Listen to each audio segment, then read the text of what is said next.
กราบทักทายสบายดีเด้อสบายดีพ่อแม่พี่น้องหมดสุขุสุคนยินดีต้อนรับสองอาตูนแนลเส้นเก่าเส้นเคยพี่น้องนะตอนนี้บ่ตูนก็มายืนอยู่หน้าบ้านพี่น้องเอ้ยหน้าบ้านใหม่ของบ่ตูนก็หลายๆคนถามหาว่าเฮือนไปฮอดไสแล้วเด้เพิ่นว่าเพิ่นคอมเมนต์มาว่าเฮือนฮอดไสแล้วเด้คือบ่เห็นอัปเดตอยากรู้ว่ามีความคืบหน้ามาฮอดไสแล้วเพิ่นว่าก็ถือว่ามื้อนี้เป็นมื้อที่จะมาดำเนินซื้อเครื่องซื้อของพี่น้องจะซื้อเหล็กตัดหลังคาก่อนพอดีบ่ตูนมารอท่าเบิ่งคิดว่าไอ้เคยมาแล้วยังพี่น้องเพิ่นยังบ่ทันได้มาเทื่อหรือว่าเพิ่นมาแล้วแต่ว่าเพิ่นไปเพราะว่าได้ยินมื้อเช้านี่เพิ่นว่าคันบ่ได้อยู่นี่เพิ่นว่าเพิ่นไปอยู่เฮือนน้องสายอยู่เฮือนน้องสายลูกของน้าสาวเพราะว่าเป็นเฮ็ดเฮือนด้วยกันอยู่หั่นส่วนหลายอยู่บ้านนี้ส่วนหลายแต่พี่น้องเฮ็ดอย่างที่บ่ตูนเคยบอกกันล่ะพี่น้องเพิ่นเฮ็ดแต่บ่ได้จ้างสร้างอาจจะบ่ได้ละเอียดแน่แต่ก็เพราะว่าบ่มีทางเลือกเด้บางคนนี่เพิ่นจ้างสร้างคือเขตในเพิ่นค่อนข้างว่ามีเงินแน่ก็เพิ่นจ้างแต่ว่าเฮาผู้บ่มีก็บ่ได้จ้างเนาะแล้วก็มีคอมเมนต์นึงที่บ่ตูนเห็นหลายเทื่อเพิ่นคอมเมนต์บ่ตูนอยากจะมาตอบอยู่บนนี้เพิ่นว่าบ่ตูนรอท่าแต่เพิ่นซอยเรือเพิ่นว่าบ่ตูนก็รู้สึกบ่ค่อยดีที่เพิ่นเป็นแบบนี้นะแต่ก็บ่เป็นหยังพี่น้องไปหาไอ้เคยซีเมนต์อยู่เฮือนน้องชายพุ่นล่ะสิไปหาเพิ่นอยู่หั่นแล้วก็ให้เพิ่นมาเบิ่งว่าซื้อเท่าใดที่จริงนี่บ่ตูนเคยให้สร้างตุ้ยเพิ่นรายแล้วตอนนั้นแต่ว่าอาจารย์ราคาแบบนึง ราคาแบบนึงบัดนี้มาเปลี่ยนราคาแบบนึงอีกตอนนั้นเป็นราคาลวดเลยไม่อาจจะเล็กอาจจะจำนวนนึงแต่บัดนี้มาใส่หลังคาซ่อนเพราะว่าไอ้เคยแล้วก็ไอ้ของบ่ตูนเองบอกว่าคันเฮ็ดอันหลังคาลวดเลยอยู่บ้านนี่ก็มีหลายคนละเพิ่นเฮ็ดเพิ่นว่าเฮาลองเฮ็ดแบบแนวใหม่เพิ่นว่าเป็นหลังคาซ่อนเพิ่นว่าหลังคาซ่อนกันนี่คือหลังคาซ่อนกันหลังคามี2หลังคาว่าซั่นซะก็เลยเอาตามเพิ่นว่าไปหาไอ้เคยโอ้เจ้า บ่ได้เรียนบ่ขี้ข้านแท้คือเลิกไว้แท้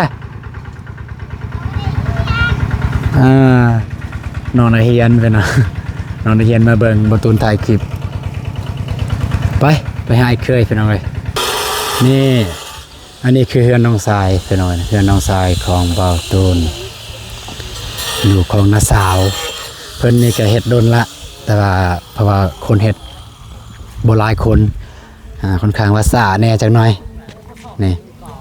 เปิดซะเฮือนสไตล์แบบว่าแบบนี้งามคือกันได้พี่น้องอันนี้คือไอ้กกของน้องทรายเพิ่นก็ได้ติดตามบ่าวตูนน่าจะชื่ออยู่อ้ายอันนี้ซะนี่เฮือน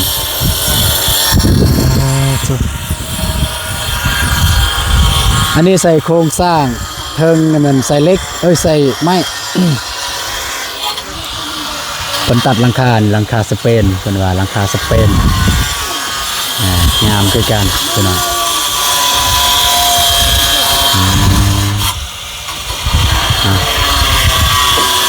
เฮ็ดเองได้นี่มันบ่แม่นสร้างได้พี่น้องชาวบ้านเฮ็ดเองตัดหลังคากับอ้ายของโบตูนเพิ่นตัดหลังคาเพิ่นตัดเป็นหลังคาอ้ายผู้ที่2บ่แม่นอ้ายกกอ้ายผู้ที่2ผู้นี้พี่น้องนี่ผู้นี้ตัดหลังคาสบายดีเด้อผู้นี้ตัดหลังคาพี่น้องตัดเป็นอยู่พุ่นไอ้เคยมาแล้วไอ้เคยซะพุ่น พูนไม่เคย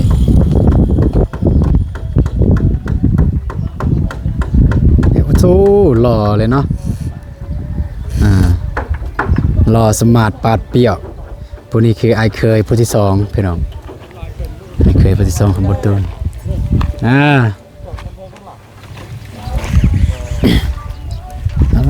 คักอยู่เหือนเพิ่นนี่เหือนครัวต่างหากอีกเหือนครัวอยู่นี่เหือนใหญ่ต่างหากเหือนใหญ่อยู่บนนี้งามคือกันเพิ่นเฮ็ด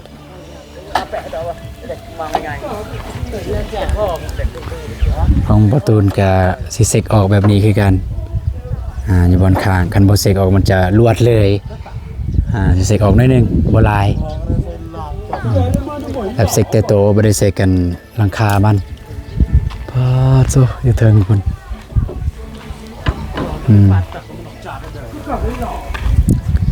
ไปหาไอ้เคยแล้วก็ให้เพิ่นไปไล่สบายดีไปแล้วบ่เวียกพี่ก็ว่าแล้วไปกูเดืองตัวกะไปส่งเมียไปส่งเมียกับแม่ไปเสียหญ้าอยากจะไปอันบ่เพิ่นยังสอนวิธีการมุ่งพี่น้องไอ้เคยนะเพิ่นยังสอนน้องๆวิธีการมุ่งอยู่ว่ามุ่งสไตล์แบบนี้มุ่งแบบใดให้มันถึกมุมให้มันถึกก็ให้มันซากนี่เวทขยะเวทแนวไอ้ดอกของฝั่งมันหลบมีตอกากไม่เวทมีตะปังไอ้ดอกเวท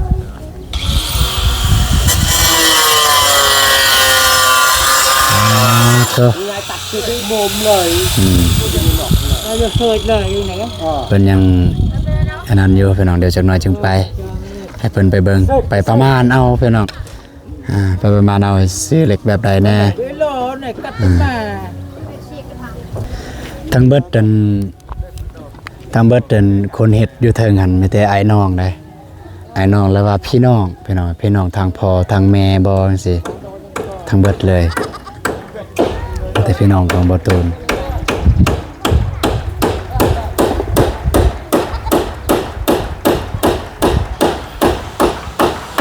สำหรับยาบาลนี่ก็อย่างที่บ่ตูนบอกกันล่ะผมบ่ค่อยได้จ้างที่จริงนี่ก็อยากจ้างไผก็อยากจ้างนั่นแหละบ่เรื่องอยากจ้างสร้างเพิ่นเฮ็ดงามเพิ่นเฮ็ดละเอียดแต่เราบ่มีเงินจ้างก็เลยเฮ็ดเองนี่ก็คืออย่างที่เห็นแล้วพี่น้องประมาณนี้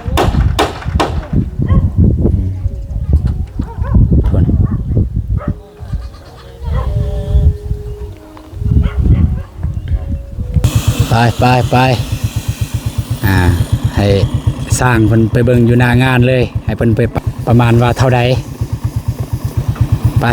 โอเคพี่น้องตัดภาพมาก็อยู่เฮือนแล้วตอนนี้ทางไอ้เคยเพิ่นมาเบิ่งหรือว่าสร้างสร้างเลยซะสร้างเอาบ้านนี้เบิ่งที่ให้มาเบิ่งนี่ก็คืออยากให้มาบอกว่าจะซื้อเล็กนี่ให้ซื้อประมาณใดซื้อเท่าใดเล็กใดแน่เล็กใหญ่เล็กน้อยขนาดเท่าใดเฮือนใน12 คูณ 8 2 คูณ 8แม่น12 คูณ 8หลังคาเนี่ยสไตล์หลังคาซ้อนทางกลางบ่มันแต่2ซ้อนซื่อๆจังซี่โอ้โหเลย2ซ้อนซื่อๆแต่หรือว่าอยู่ทางกลางตัวสูงทางข้างต่ำแม่นอยู่เบื้องนี้ตัวสูงอยู่เบื้องนี้อยู่มีตัวสูงอยู่เบื้องนี้ต่ำตัวต่ำนี่ลวดกับเฮือนครัวเลยสำคัญกับเฮือนครัวเลยตัวต่ำประเดี๋ยวตัวอยู่นี้ตัวสูงมันจะต่างกับตัวเฮือนครัวหั่นประมาณเบื้องเล็กประมาณเท่าใดนี่ตัวนี้อยู่บนระเบียงนี่บ่ได้มุ้งเทคอนกรีตเลยเทโคตรสไตล์แบบนั้นอันนี้นี่ออกแบบผิดแต่ตอนนั้นเอา เอาไหม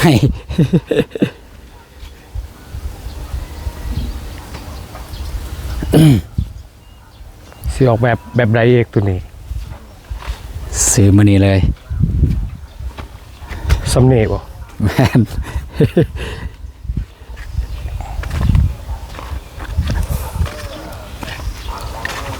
อันนี้เสาก็เข้าเด้เสานี่เข้ามานี่แล้ว2เสาอันออกนอกแต่ว่าตามแบบเด้ประมาณนั้นก็ให้ไอ้เคยลองประมาณเลยก็บ่แม่นว่าถือเป๊ะๆดอกประมาณเลยเล็กประมาณเท่าใดตัวอย่างว่าขนาด10เท่านี้โตขนาด8เท่านี้โตสมมุติว่า ตัวนี้มุงแต่พุ่นฮอดเพลเลยบ่ แมนมุ่งตั้งแต่เสาร์วันนี้ตัวนั้น มุ่งตั้งแต่เสาร์วันนี้แต่เสาร์นี้กุญยี่แต่เสาร์นี้ไปฮอดพุทธแล้วก็หลังคาลุ่มตัวนั้นมาพีเลยแล้วก็ไปพุ่นหลังคาลุ่มสไตล์แบบนั้นก็หลังคาลุ่มแต่พุ่นฮอดเสาร์นี้บ่ได้จำพุ่นฮอดเสาร์นี้ประมาณนั้น ตัวนี้เหล็กคันสิอันนั้นนะประมาณต่ำยังบ่ทันพอ50เซน เอาสิ50 เซนก่อนเนาะขนาดเท่าใดขนาด คันสิไลเหล็กซีญัวหันก็คันเฮาอยากได้แบบแข็งแกร่งเลยนะก็เหล็กซีญัวกับเหล็กคางหันเฮาซื้อ100 คูณ 50 100 คูณ 50โอ้บ่ได้เอาเจบิกมาซ้ำไปจดไว้ 100 คูณ 50ก็เหล็กขาวเฮาเฮ็ดขาวตัวนั้นหัน50 คูณ 40ก็ได้ 50 คูณ 40 50 คูณ 40 100 คูณ 50จักโต ตัวนั้นหันประมาณอยู่เถิก40 โตเนาะ ประมาณ40 โตแล้วก็โต40 คูณ 50 10 โต ตัวนั้น10 โตไปก่อนบ่คันอันนั้นก็ซื้อโต100 คูณ 50พันก่อนเพราะเฮาจะเฮ็ดโครงห่างมันก่อนด้วย อ๋ออยากเห็นโครงหางมันก่อนกันซั่นก็ซื้อแต่40 โตก่อน ซื้อ40 โตก็ได้ ตัวนี้บ่ได้ว่าพอดีเลย แต่ก็ประมาณเอาก่อน เพราะเฮาก็บ่ฮู้จักคือกันเด้ ก็พี่น้องเอ้ยก่อนสิอันนั้นก็สิบอกจังซี่ทางไอ้เคยก็บ่แม่นว่าสร้างแท้ๆนะเป็นมือสมัครลิ้นซื่อๆนะเฮ็ดเฮือนเจ้าของแต่ก็เคยอย่าบ่เฮ็ดเฮือนผู้อื่น เคยอยู่เฮาเฮ็ดอยู่สังบ่เคยครับก็บ่งามเฮ็ดเทือนธรรมดา แบบว่าเขาไปซอยบอกไปซอยบ่แล้วว่าแบบหมู่จ้างไปเฮ็ด ตัวเฮาซอยก็มีตัวเขาจ้างก็มี ก็แสดงว่ามีประสบการณ์แหละพี่น้องเอ้ยมีประสบการณ์การตัดหลังคาแล้วตัดหลังคาเหล็กก็คือเพิ่นเนี่ยเคยเว้าเรื่องจอดเหล็กเนี่ยเพิ่นจอดประจำอยู่แล้วพี่น้องเอ้ยทางไอ้เคยบ่ตูนเนี่ยเพิ่นจะจอดพวกทางรถบ่จังซี่จอดอันนี้จอดอันนั้นจอดรถซิ่งรถกำนันรถซิ่งนี่แหละคืออยู่บ้านเฮามักจะมีรถซิ่งลายรถตัวสีส้มหั่น คอกแล้วแม่นเอาผลิตมีแต่จอดเฮ็ดคอกซื่อๆแล้วก็ทางรถไถนาประมาณราคาเท่าใดเล็กกัน เป็นจักสิเว้าเลยตามเหล็กนาบาง แล้วสิถ้าไม่เคยเลยว่าสิซื้อตัวบางหรือตัวหนา บ่คันเฮางบน้อยก็ตัวบางก็ได้ครับประเภทเฮาเสื่อมมันก็ยากแน่น้อยหนึง แต่คิดว่าเสื่อมได้บ่ตัวบางได้อยู่ครับมันซ่าน้อยหนึงแล้วเวลาเฮาเสื่อมเหล็กบางมันลุกเอาเด้อ๋อแล้วนี่สิถามไม่เคยว่าตามคุมสะดวกของอายเลยบางหรือหนา อย่างขี้ลายหันก็ซื้อเหล็ก 1 มิลความหนา อ๋อ1 มิลมันมีขนาดเท่าใดแน่ความนาน ขนาดความหนาเหล็กมันมีอยู่3ขนาด 3 ขนาดเอาตัวกลาง 0.8ตัวบางสด อ๋อ0.8บางส่วนเอาตัวกลางซั่น 0.8 และ 1.6 คันนาเลแล้วนะ 1.6 นาเดี๋ยวไปพุ่นก่อนพี่น้องสิทำตัวจริงเบิ่งราคาก่อนตัวนานก่อนถ้าเฮาสู้ได้บ่ราคาก็สิซื้อตัวหน้าเอา ตัว 1.0 หัน40 คูณ 50พันเดียวนี่สิมันเท่าไหร่120,000แต่ก่อน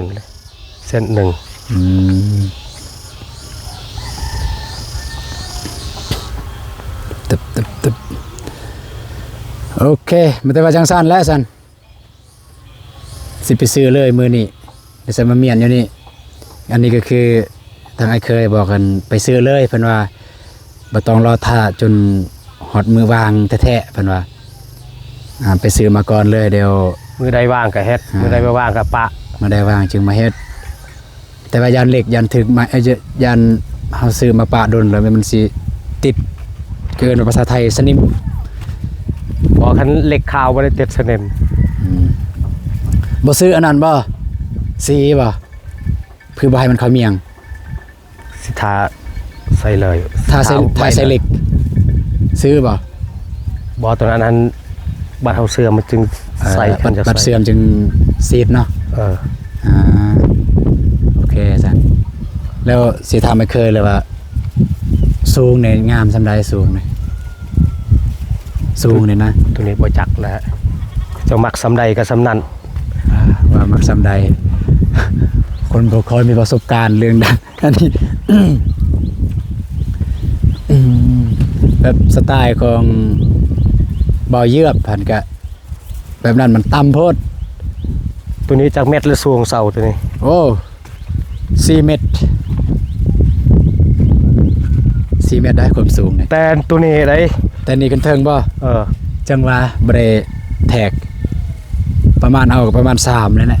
แต่สำเนียงและสูง สำนี้เลยบ่นี่ไม่เคยว่าสำนี้เลยสูงพี่น้องนี่ตัวนี้ คันต่ำโพดก็สิบ่งาม ตัวนี้เฮายังกังวลหน่อยหนึงตัวนี้สิถามเด้อเฮายังกังวลน้อยหนึงกังวลว่าคันตัดหลังคาก่อนแล้วก็ยันตัวนี้เพราะว่าเฮาอยากเซกออกหน่อยหนึงนะตัวนี้นะเซกแบบสไตล์เฮือนโมคาเมนเมื่อกี้นี่เซกออกมานิดนึงแป๊บเซกออกหน่อยหนึงแต่ว่าเวลาตัดหลังคาเนี่ยก็เซกได้บ่จะเทิงกันแป๊บแบบเป็นหลังคาได้เซกอันนั้นเซก บ่คันเรื่องตัดราคาที่แท้หันแล้วทางลุ่มนี่ก่อนจึงง่ายคันคือเขาว่าสิเฮ็ดเพื่อไปก่อนทางเทิงหันก็บ่เป็นคือกัน แล้วก็เฮ็ดสมมุติเฮาออกแต่เทิงซำใดเฮาก็ออกแต่หลุมซำนั้นบัดมากอมาหยังอะนะบัดมาเซกก็น่าจะได้อยู่สมมุติออกอยู่เทิงประมาณ40บัดนี้ตัวเนี้ยออก40เพราะว่ายังพี่น้องเอ้ยเพราะว่าตอนแรกบ่ตูนอยากได้เบื้องนั้นห้องโถงเลยเบื้องนั้นเบื้องนี้ห้อง เบื้องนี้ห้องตอนแรกนะเบื้องนี้ห้องเลยอันนั้นคือตอนแรกแต่ว่ามารู้สึกว่าจักจังใดรู้สึกว่าอยากได้ห้องอยู่ในห้องนึงบนนั้นห้องนึงแต่อันนี้ก็คือแค่คุมคิดซื่อๆพี่น้องยังบ่ทันได้ตัดสินใจเทื่อ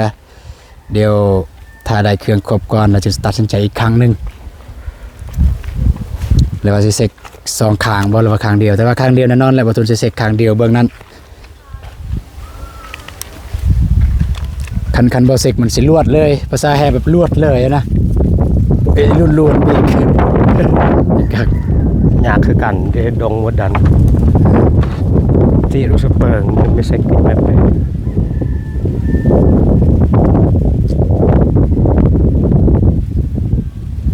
สเปิงเยอะไปเซ็กบ่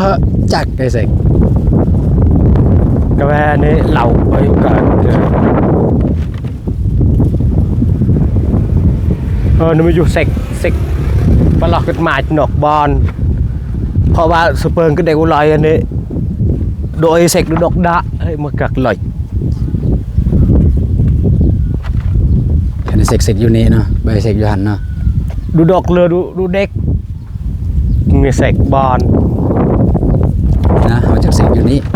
นึกมีเซกดูดอกก็ย่อยมามีตะเปิงก็ดอกก็โยงไงต่ออีตาโอ้นอกลีแต่ประมาณมาเด็กตัวอย่างกระดกเด้อก็มาเด็กตัวอย่าง8 โมยมันล่ะสมมุติว่า80 80เฮาก็เซ็กออก40ก็ยังเหลือแต่นั้นก็40ซำนี้ก็ได้แหละ อู้นอกแล้วก็โยงนอก อ้าวก็ตัวนี้เลย80ตัวนี้น่ะ80ตัวนี้80นี่บ่นี่80พอดีบ่นี่ ตัวนี้เอาออกแม่นพอดีหลังคายังเหลือ40อยู่เทิงหั่น 40ชิ้นนี้อยากซ้ำนี่40สำนักนะ40ออกอยู่ถึงกับ40ในหลังคายังเหลือ40เพราะว่าเดิมแล้วออกหลังคาเนี่ย80เดิมแล้วพอดีอยู่บนเซกนี่ยังเหลือ40ประมาณนั้น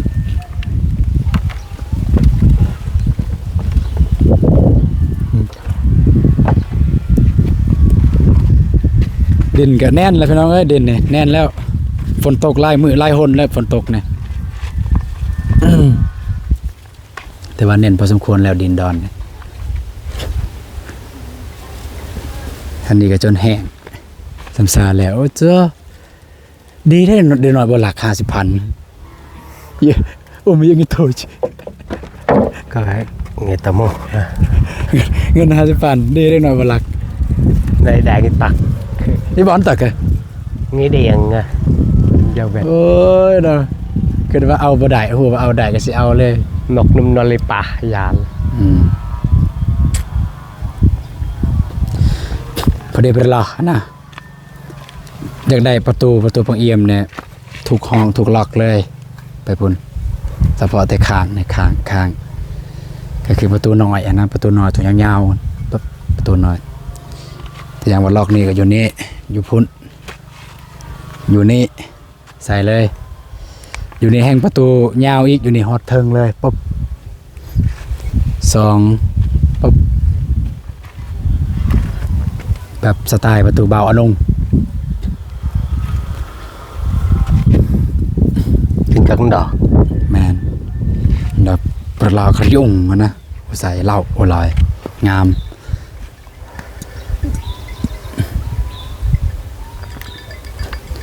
แต่ว่าสิทามไม่เคยเนี่ยระหว่างอลูมิเนียมกับไม้ตัวใดดีกว่าอลูมิเนียมกับไม้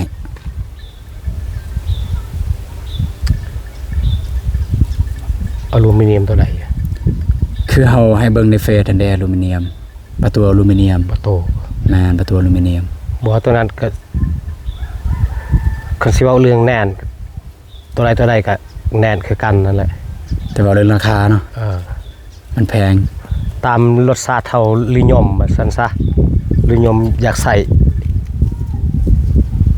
หรือว่าเอาไม้ก็ได้แต่ว่าคันจะได้ประตูแวนก็เอาแวนมาใส่ก็ได้คือกันแน่นั้นเอาไม้ประมาณนั้นพี่น้องประมาณนั้นแหละใกล้ๆเนี่ย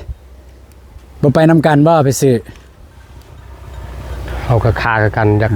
ซอยมุงเฮือนเขาโอเคกันสั้นก็สิไปพอเดียวถ้าบ่จื้อบ่ได้สิโทรหาสิโทรถามแต่ว่าที่แน่ๆตอนนี้ก็คือ100 คน50 40โตมาก่อนแม่นบ่แม่นตอนนั้นอันไหน100 คูณ 50ตัว10โตมา40โตมาก่อน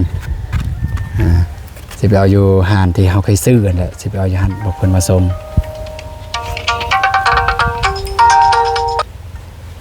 เอาโลให้สร้างเพิ่นคุยกันดูดังอันนี้ก็คแมนเพิ่นคุยก็อุตเปิงดังคแมนเพราะว่าไอ้เคยกับเพิ่นบ่ว่างเพิ่นเนาะเพิ่นมุงหลังคาเฮือนหลัง คาเรือนของสายหั่น เออ ก็ประมาณนี้พี่น้องให้อ้ายเพิ่นมาเบิ่ง เพิ่นบอกให้ซื้อตามที่เพิ่นมาเบิ่งแล้วประตูอธิบายประมาณนั้นเพิ่นก็ประมาณเอาบ่แม่นว่าเป๊ะๆถูกบ่ได้ถูกเด้อ เขาก็บ่มีเวลาสิซอยกัน มันเฮาก็เฮ็ดเวียกหลาย นั่น บ่จักส่วนกาแฟ จักเฮ็ดเทือน มีกันหลายคนไม่เคยว่าเท่าใดประมาณจักมื้อกันประมาณ3คน คัน3คน4คนก็ประมาณ 6-7 มื้อก็สำนันอันแหละ ประมาณ 6-7 มื้อ คันไวคันซ่าก็ประมาณ2เทป 2ทิศแต่บ่ได้ช่วงปีใหม่ก็ได้หยุดพี่น้องช่วงสงกรานต์ ก็หยุดนั่นแหละบ่มีไผเฮ็ด ช่วงสงกรานต์หยุดประมาณวันที่13 14 15นี่ได้หยุดกันได้เริ่มต่อ17 18โอเคจังซั่นแล้วอ้ายเดี๋ยว เฮาก็สิไปท่าแตงไปหาซื้อเหล็กกันละโอเคพี่น้องเนาะก็สำหรับคลิปนี้ก็บ่มีหยังหลายพี่น้องก็มีแต่ว่าให้เคยเพิ่นมาเบิ่งว่าให้ซื้อเหล็กเท่าใดเนาะก็เพิ่นก็ประมาณเอาคือกันว่าให้ซื้อเท่านี้เท่านั้นเพิ่นประมาณต่ำเพิ่นบ่กล้าประมาณสูงยันว่ามันเหลือถามว่าไอ้เคยน่ะเป็นเกินว่าเป็นสร้างบ่ก็เป็นสร้างประจำสร้างจำเป็นพี่น้อง สร้างจะเป็นแต่บ่ได้ไปเฮียนอยู่ไสมาบ่ได้ไปเฮียนเป็นสร้างจำเป็น คือการตัดหลังคานี่เพิ่นก็บอกอยู่ว่าโอเคตัดให้แต่ก็บ่งามได้เพิ่นว่าตัดบ่เป็นเพิ่นว่า แต่ก็บ่ตูนก็ว่าบ่เป็นหยังบ่งามบ่เป็นหยังเพราะว่าเขาจำเป็นเด้การไปเพิ่นตัดก็จำเป็นเนาะโอเคพี่น้องเอ้ยสำหรับคลิปนี้จะได้จบคลิปพีเท่านี้ก่อนเด้อพี่น้องเด้อก็ได้หมดก็ขอบคุณใจพี่น้องใจบุญเรียบซีทุกท่านที่ตาชมคลิปบ่ตูนตั้งแต่ต้นคลิปจนจบคลิปจะได้ก็ขอให้พี่น้องจะมีสุขภาพแข็งแรงเด้อร่ำรวยเบิดสุขคนไปเจอกันพี่น้องไปเบิ่งในคลิปต่อไปบ่ตูนซื้อเล็กพี่น้องเนาะไปบ๊ายบาย